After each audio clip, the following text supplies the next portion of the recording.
Hi guys! Welcome again to another episode of Door Gym. So legs and abs workout naman yung pagsasabay natin for today. Kaya naman na-check nyo na dito yung mga workout na gagawin natin.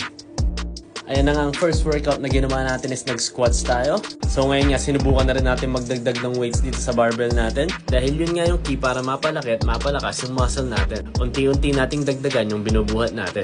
So ginawa ko nga yan for 12 reps and 3 sets. So naka-boxers pa nga tayo dyan guys at di ko napansin kaya napunit yung boxer natin. Kaya nga magpapalit tayo ng short dyan muna guys. So siguraduhin nyo na pang workout talaga yung short nyo para di mapunit guys. Pagkatapos nga natin mag-squat, nag-deadlift naman tayo. So dito as usual, todo pa rin yung weights natin.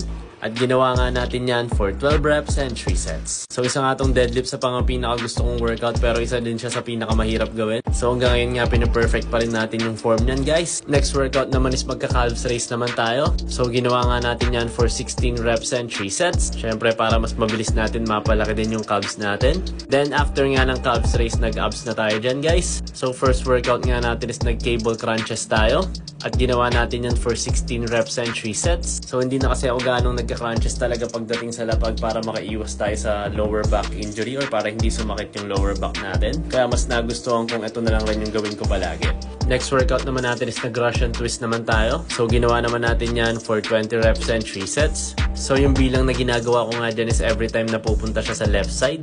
And for our last workout for today, nag-hanging leg raise nga tayo. So para naman to sa lower abs natin. At ginawa natin yan for 16 reps and 3 sets. So medyo mahirap nga yan guys at medyo nakakangalay siya. So may times nga dyan na napatigil din tayo guys pero tinuloy-tuloy pa rin natin yan para matapos natin yung set natin. And yan na nga yung mga workout natin for today. And if syempre kung kailangan nyo ng mga gym equipments, check nyo lang yung Yellow Basket or yung TikTok shop ko. And kung mga beginner home or dumbbell workout naman ang kailangan nyo, check nyo lang yung bio ko. Syempre meron pa rin naman tayong mga Kobe shirt dyan kaya kung gusto nyo mag-avail, PM nyo lang ako. Follow for more. Bye-bye!